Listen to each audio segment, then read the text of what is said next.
The talking points are as follows: a recap of Jude, angels who sinned.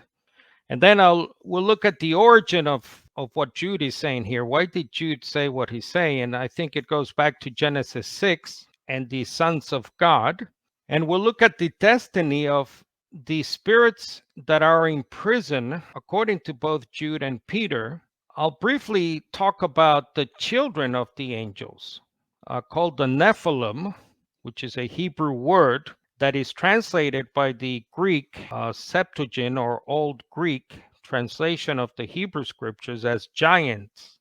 And then I'll do an addendum on demons, more specifically the origin of demons that is tied to the Nephilim, the children that these fallen angels procreated.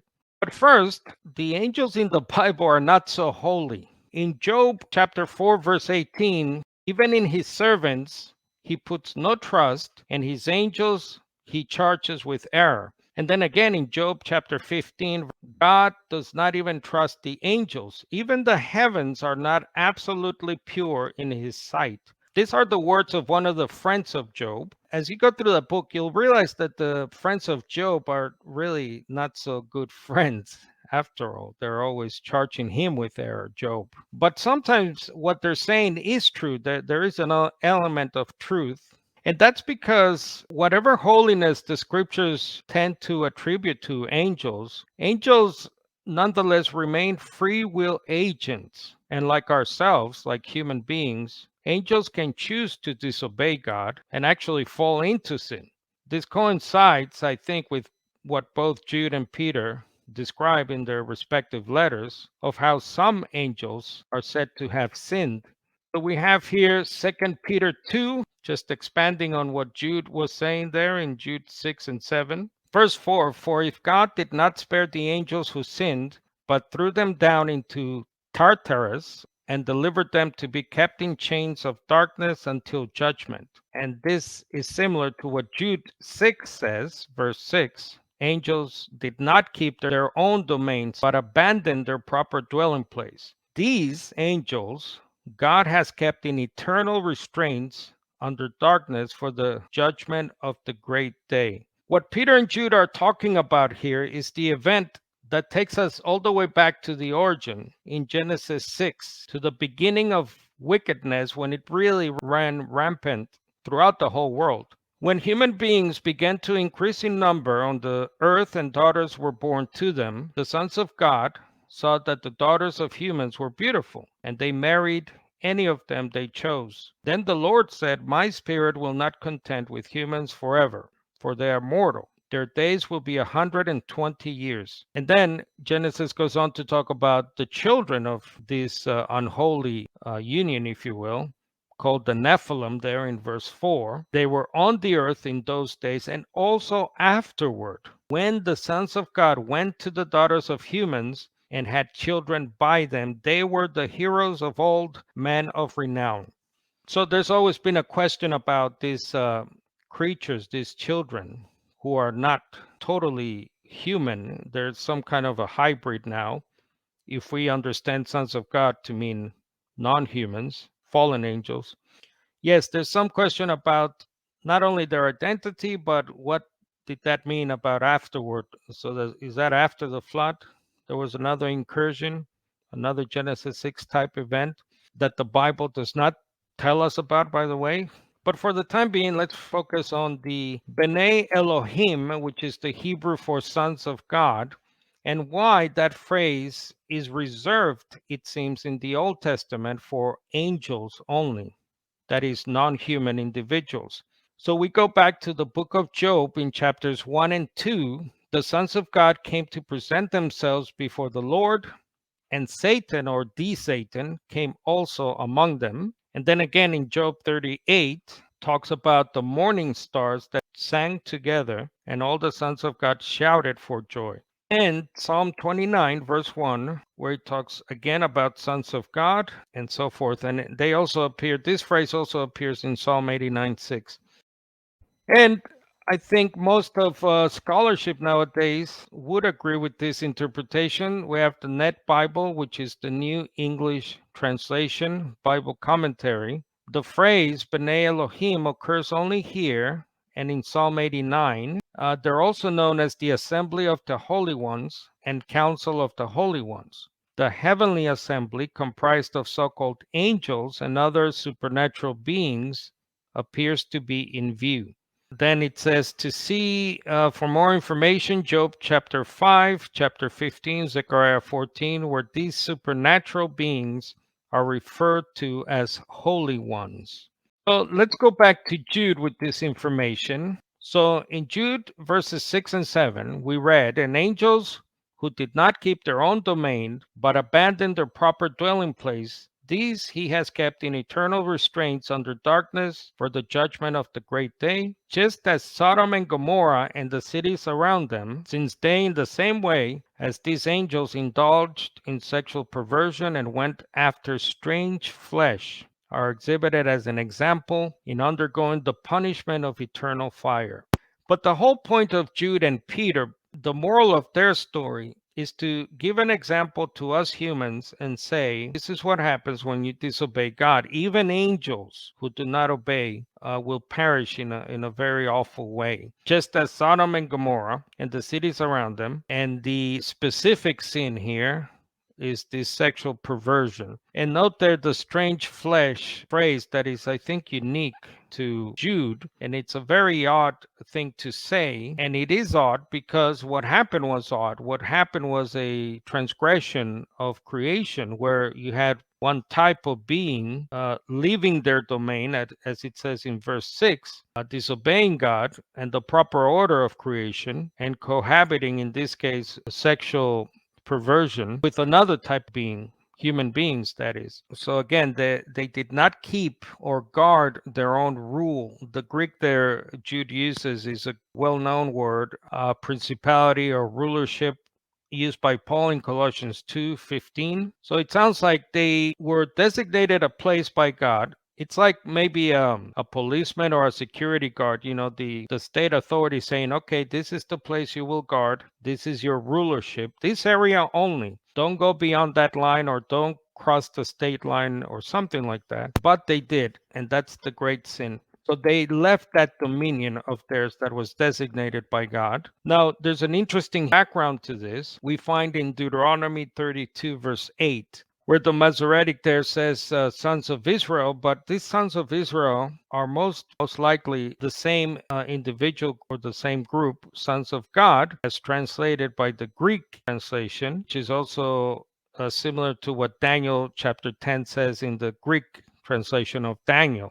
So this is the famous Song of Moses passage in Deuteronomy 32 in reference to this domain. What is Jude actually talking about here? What domain, what rulership, what area did they leave?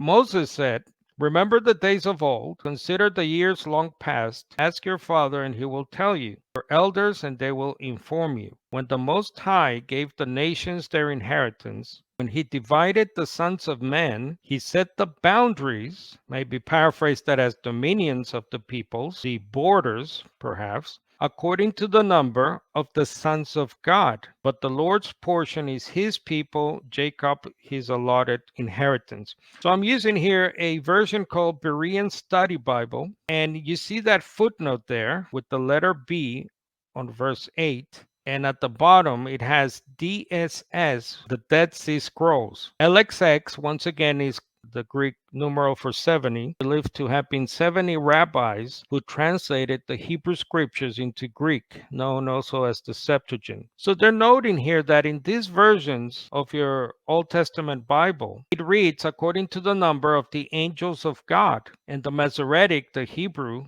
text, has according to the number of the sons of Israel. So we're probably talking about the same sons of God of reference to angels, that is also used in Genesis 6. So God at the beginning of the civilization of mankind, God seems to have set boundaries for all the nations of the world. And he did it according to an angelic also boundary. There's a idea in Judaism that God separated the nations and their borders, or what we would call today countries, set for each nation a protecting angelic figure. And we see some of this used in the book of Daniel, for example, when it talks about, I think by name, powerful angels, Michael. These are like protecting angels, perhaps, or angels guarding those nations, that the nations themselves will not transgress the borders God set for the human nations. All right, so let's go back to Peter now. So Peter writes, 2 Peter 2, for if God did not spare the angels who sinned, but threw them down into Tartarus and delivered them to be kept in chains of darkness until judgment, and if he, that is God, did not spare the ancient world, but protected Noah, a preacher of righteousness, and 7 others, when he brought a flood on the world of the ungodly. And if he, that is God, reduced the cities of Sodom and Gomorrah to ashes and condemned them to ruin, making them an example to those who were going to be ungodly. It's the same thing, isn't it, as what Jude is talking about. But here we have more information as we move into what happened to these sons of God, to these angels who disobeyed God in Genesis 6. So Jude tells us they're in darkness, but now here we have more information from Peter introducing the word Tartarus or Tartarus, which is a well-known Greco-Roman word used a lot by the ancient Greek writers like Homer. In Homer's Iliad, I believe it appears, and it's tied to the story of the old Greek gods and other gods and all those mythical stories you've heard about probably as a child. The first thing to address is that Tartarus is not Hades.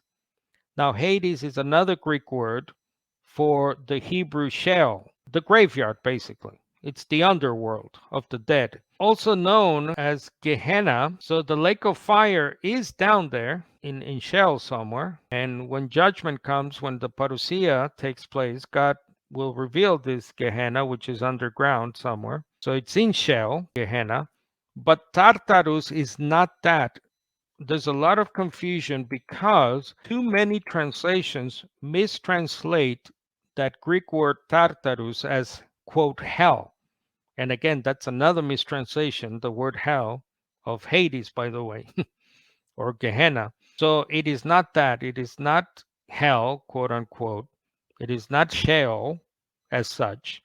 No, Tartarus is in Sheol, is down there underground, just like the lake of fire is hidden down there underground. But again, this is very important because it leads to a lot of confusions.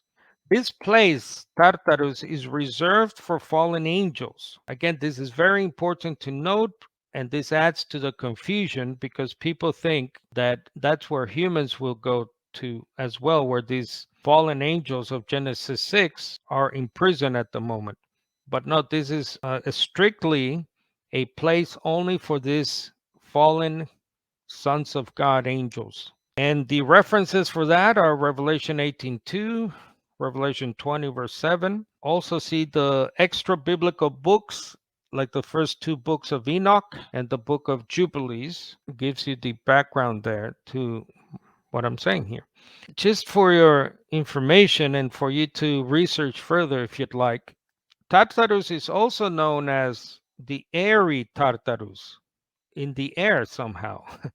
It's actually the second heaven according to the second book of Enoch. And this approximates perhaps to Paul talking about the prince of the power of the air, we believe is Satan, in Ephesians 2:2, and the cosmocrator in Ephesians 6:12, which is the idea that bad angels, let's call them, they're not only under the ground, but they're also in the air, what we today would call the stratosphere or the heavens, just above what we call the sky, perhaps. That's just some interesting background there to the word. We also read in the first letter of Peter in chapter 3, Peter talks about how Christ suffered for sins once for all, the just for the unjust, so that he might bring us to God, having been put to death in the flesh, but made alive in the spirit. Peter obviously is talking about the resurrection of Christ in verse 18. But then he says something interesting. He basically says, Peter, that after Jesus was raised, was made alive in the spirit, he went and made a proclamation. What would we call it? A declaration, gave a speech, if you will, to the spirits in prison who once were disobedient when the patience of God kept waiting in the days of Noah during the construction of the ark. Now, you will note, I hope you have already, in all these references, it always connects, it seems, to the days of Noah, to the days of Sodom and Gomorrah. In other words, to Genesis 6, 7, 8, the events that transpired back then, which is further proof, the sons of God of Genesis 6, that these now called spirits in prison are those sons of God. Yes, this is an interesting thing. Now, this happened already when Jesus was raised, according to Peter. So Peter was given this information about Christ, maybe by Christ himself, and Jesus went down there after he's raised from the dead, made alive in the spirit, as Peter puts it, and proclaim or told these spirits something while they're down there in prison. He told the sons of God of Genesis 6, perhaps, you did not succeed. God's plan has been victorious. I have prevailed. I'm victorious. And perhaps Jesus even said, your day is coming soon. Now let's look at spirits in prison. So again, we go back to Jude 6 and 7. God has kept, they're guarded in a way, in perpetual chains. Bonds, these chains are unbreakable. And they actually will remain chained up perpetually. I think even when they're thrown in, they will be thrown in the lake of fire. They will be destroyed, chained. So they will never be unchained. Emphatic of the fact that these fallen angels, sons of God, did something so wrong. They're called imprisoned spirits in Peter, as we saw. They're so bad that they will never be taken out of those chains. They're under gloomy darkness. That is probably a reference to the underworld, that is Sheol, where Tartarus is. Not that Tartarus is Sheol, again. And they're reserved for the great day of judgment. And that's that great day of the Lord, which becomes the day of Christ, as we have spoken about before. That's in Joel 2, Acts 2. And you can compare the first two books of Enoch. And perhaps this is what Jesus told them when he went down there. Their end, like Sodom and Gomorrah. Remember, the scriptures say that the smoke of Sodom and Gomorrah rises up to this day. I think it's in Revelation. But obviously, that's a metaphorical way of saying their end will be forever. They will be destroyed for all time. The word spirits usually means angels, not humans. I think in general, that's what the scriptures show. So the Greek is pneumata. So you have throughout the Gospels, here the synoptics, Matthew and Luke, Jesus or the apostles are driving out spirits. So they're not driving out human beings. They're driving out spirits. What we call demons are also called unclean spirits throughout the synoptic gospels, in the book of Acts, and Revelation. The spirits are subject to us, human beings, and that's the story in Luke chapter 10. I believe it's the apostles telling Jesus how impressed they are that even the spirits are subject to us. God makes his angels, that is spirits or winds, in Hebrews 1 verse 7, the word there in the plural, spirits. There are deceiving spirits with demonic doctrines, according to Paul in 1 Timothy 4 verse 1. There's the seven spirits, which are holy spirits, not evil spirits of God, in Revelation 3, 4, and 5. Spirits of demons in Revelation 16, verse 14. But there are some exceptions to the rule. Hebrews 12, verse 9. Now I'm using the New Living Translation. Since we respected our earthly fathers who disciplined us, shouldn't we submit even more to the discipline of the Father of our spirits and live forever? This paraphrase translation applies the word spirits to human beings. And I think that's right. Other translations might just say the father of spirits. But obviously, God is not the father as such of angels, so it's probably here a reference to humans. In 1 John 4, commands us to test the spirits to see whether they are from God. Again, that is most likely a reference to other persons, that we must test. It says, don't believe every spirit. True, we're not to believe demons, obviously, but demons in the Gospels, as you know, demons speak through people as well. So false prophets in the story in Acts, of a false prophet that is demonized. 1 Corinthians 12, verse 10, again, using, by the way, the NIV, New International Version. Paul talking about the gifts that the Spirit gives, God that is.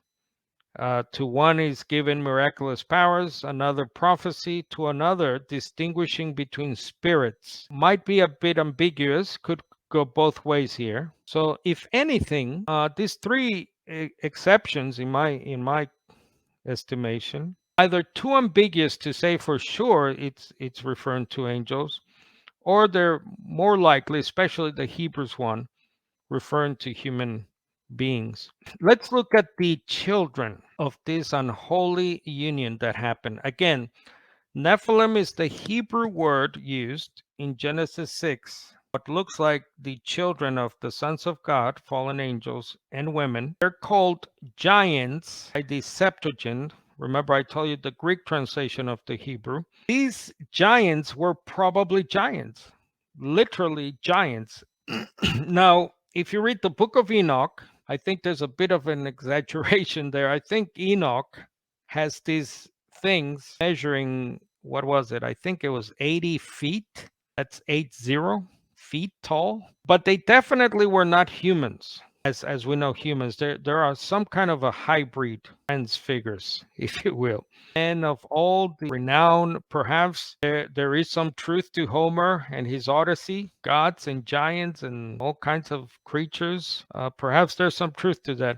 This is an article from Answers in Genesis that I think gives us a couple of ideas, some views, not only the Nephilim, but the sons of God, just to summarize the points here as we go through. This is the view that I hold, that I just presented. So sons of God are the fallen angels. Satan or his fallen angels bred, had sex with human women, and had offspring or children called the Nephilim. This is my view. This is the one that I'm convinced of because of all the stuff I just showed you.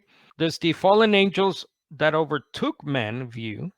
Fallen angels and or Satan possessed men and caused them to breed or have sex with women. A third view is the Sethite view. The sons of God were the godly line from Adam to Seth down to Noah. The Nephilim were fallen children who sought after false gods. It might be very prominent, this view of sons of Seth, I think it's also called. And the last one, fallen men view, that is godly men, sons of God, so humans, righteous people, let's say, took ungodly wives, and their descendants are the Nephilim, who followed after false gods, rejected God, and fell far from God in wickedness. So this is an interesting view where places the blame on women, I guess, because men are always godly. Just to briefly debunk the sons of humans view, or the sons of Seth or daughters of Cain. All right, well, Genesis 6 distinguishes the phrase sons of God from humans, daughters of men. What about the sons of powerful or demonized human tyrants who thought they were gods? Well, my problem with that is, again, the Hebrew phrase sons of God always means angels in the Old Testament. It never means humans. Again, the note about the children are also called angels in Daniel 4, chapter 4, and those verses. The sons of God are described as watchers, which is a very well-known title used for angels in the Greek translation of the scriptures. This is from Michael Heiser. I'll talk to you a little bit more about him. The book The Unseen Realm says the word Nephilim occurs twice in the Hebrew Bible. So we saw it in Genesis 6:4 and Numbers 13:33. In both cases, the Septuagint translated the term giant. Given the backdrop we've covered, it would seem obvious that Nephilim ought to be understood as giants, but many commentators resist the rendering, arguing that it should be read as fallen ones or those who fall upon. That is a battle expression. These options are based on the idea that the word derives from the Hebrew nafal, to fall. More importantly, those who argue that Nephilim should be translated with one of these expressions rather than giants do so to avoid, and here's the point, the quasi-divine nature of the Nephilim. That in turn makes it easier for them to argue that the sons of God were human. Michael Heiser, by the way, is a staunch Trinitarian, I know, an opponent when it comes to one God the Father and all that. I think he gets to the point of this whole thing. Why did we lose what seems like to me the right biblical view? In an effort to avoid, as Heiser says here, the quasi-divine nature or the supernatural nature of the Genesis 6 story of this Nephilim. Now, here are some of the early views of Genesis 6. This is from the book From the Stone Age to Christianity. I think sums up the early views well. So Yahweh was believed to have created astral beings popularly called the host of heaven or the sons of God. The Israelite who heard this section of Genesis 6 recited unquestionably thought of intercourse, that is sex, between angels and women, like later Jews and Christians. So this was a very prominent not only Jewish, but early Christian view. Now, again, the Affirmation Book of Enoch, the first book, which was written, it's believed, almost 300 years before Christ, before the Christian era. The giants, that is the Nephilim, who are produced from the cohabitation of spirits and flesh, there's that word spirits, shall be called evil spirits upon the earth, and on the earth shall be their dwelling, because they are born from men. And from the holy watchers, there's that watchers word, which is another reference to angels in Daniel 4, the Greek translation, is their beginning and primal origin. And then we have Justin Martyr, almost 500 or so years later, 200 years or so to the Christian era, talks about angels who transgress the divine ordering. There's that dominion thing we're talking about. And by sinful intercourse, that is sex, with women produced offspring who are demons. Compare evil spirits of Enoch and Peter. The importance of Justin Martyr here is that he introduces us to the word demons in connection, not only the sons of God, the fallen angels, but to the giants, their offspring, their children, the Nephilim. This will set it up for the addendum that I have later here. What happened to this, what seems like prominent early, not only Jewish BC times view, but prominent early Christian era AD times view? Here's a good summation in the letters of 2 Peter and Jude commentary by Davids.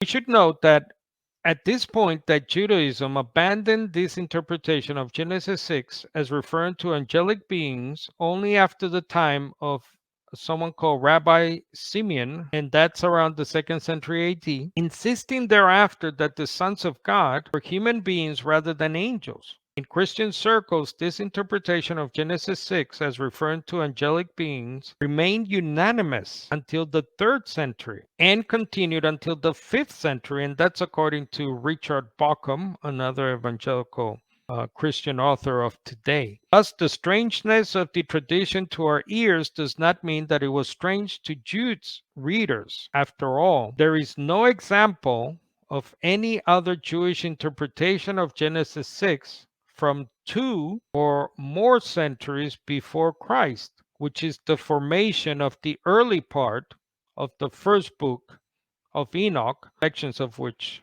I just read, to 2 centuries afterward, after that rabbi. They have a footnote here that Rabbi Simeon was a disciple of the famous Rabbi Akiva and is mentioned over 325 times in the Mishnah.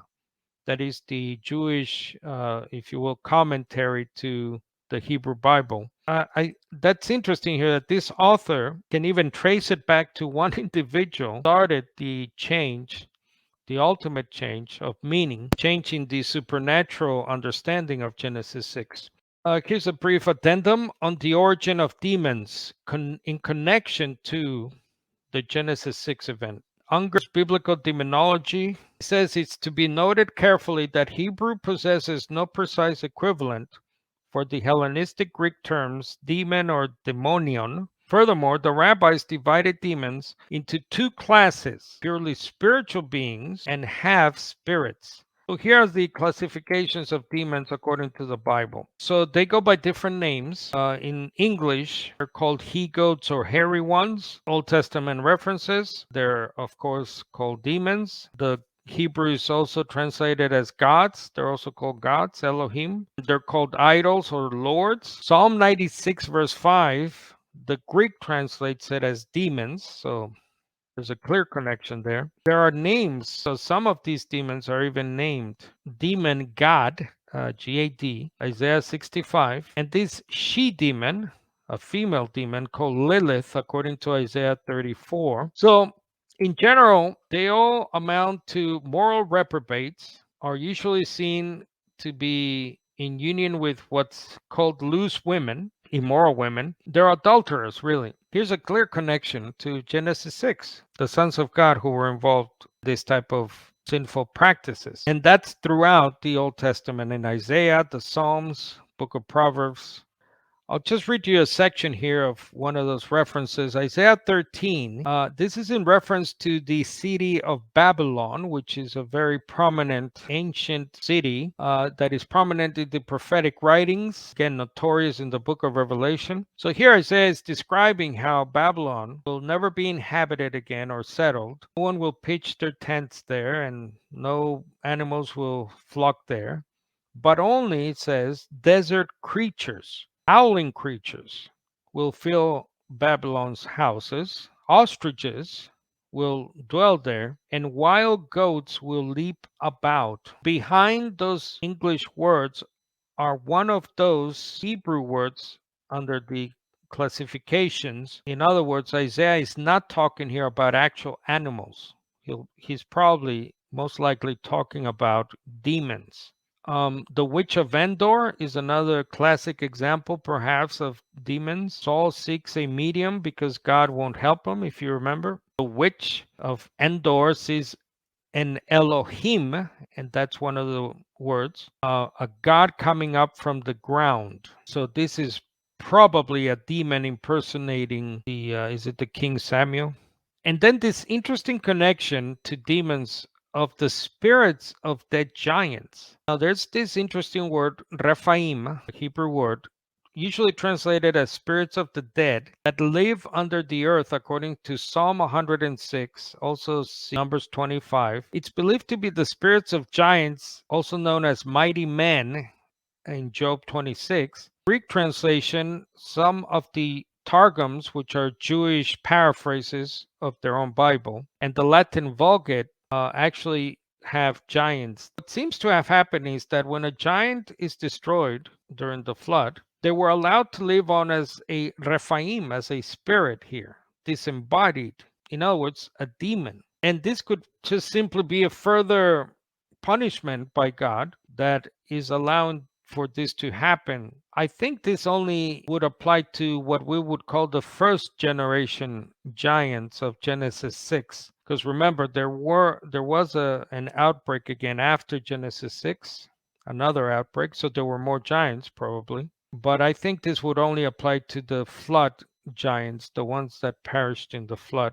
Here's an interesting quote from the book The Serpent's Seed. Unlike today, in ages past, a common belief was that evil spirits were the ghost spirits of dead Nephilim, also known as the Rephaim. One of the things you will find in your research, as I have, difficult is the different names and words used for sometimes the same group of individuals or the same individual. So First Enoch chapter 19. Here shall stand the angels who have connected themselves with women and their spirits. So is that their children? It's unclear. Assuming many different forms, are defiling mankind and shall lead them astray into sacrificing to demons as gods. Here they shall stand until the day of the great judgment, in which they shall be judged until they are made an end of. That sounds awfully like what Peter and Jude said, remember? They are being reserved for the great day of judgment. A couple of other early Christian writers on this matter, 2nd century AD. Some angels fell into impure love of virgins, and subjugated by the flesh. Of these were begotten those who are called giants, and the souls, or the spirits of the giants, which are the demons who wander about the world, perform actions similar to fallen angels. They haunt the air. There's that airy Tartarus connection, perhaps, and the earth, and are no longer able to rise to heavenly things. The Almighty did not allow the giants to be brought back from death after they died. As a result, they now wander and fight for control of people's bodies. Origen, wicked demons of the race of Titans or giants. That's that Homeric word, Titans. So they haunt the denser parts of the bodies. They also frequent unclean places on the earth, since they are without bodies of earthly material. They also secretly enter the bodies of the more predatory, savage, and wicked of animals. And this is probably being described in the Gospels. It's demonization, not possession as such, but demonization. And we see characteristics of what these early Christians writers talk about. The Gospels, people being blind or mute, false prophets, people who are violent, insane behavior. There are some interesting origin stories connected to the demons in Matthew 12 and Luke 11. It talks about they go through dry or arid places. And there's an interesting extra biblical story by Josephus of Eleazar the exorcist you can look at. So to summarize, Michael Heiser says, if you want to have a fuller understanding of who you are, what the mess you're in is, and what Jesus was about, you need this. I think he's right. This gives a greater appreciation to the fact that we are in certain ways beholden to this supernatural system. From the physical aspects of it, things decay, things break down, we get old, we die. Not just a human, but supernatural cosmic sin that is evil. And it will further define for you, I hope, what Paul calls the present evil age, and why Satan, Paul calls God, or Theos with the article there, God. This is the extreme of the situation that Paul saw even in his day. And most importantly, it will take us back to the gospel about the kingdom, the need for a messianic, universal reversal, preaching of the kingdom gospel to the world, to the nations. And with this in mind, and with this in your weaponry, if you will, so you can educate people in the fact that we're dealing with unseen forces for most of the time. Remember, Jesus said that the Holy Spirit would come and convict the world of sin. Well, that happened to me in my life as a agnostic. You first have to be convinced that there is sin. Your eyes have to first be open to sin for you to repent and accept this gospel message. To wrap up, here are some books you can look at. Again, I know Michael Heiser is a staunch Trinitarian. I mean, he's actually one of the worst. He talks about the second Yahweh and the third Yahweh. But when it comes to this topic, he's very good. Many other books. Most commentaries are good on this. Most of them get it. By that I mean they understand that Genesis 6 is a supernatural event.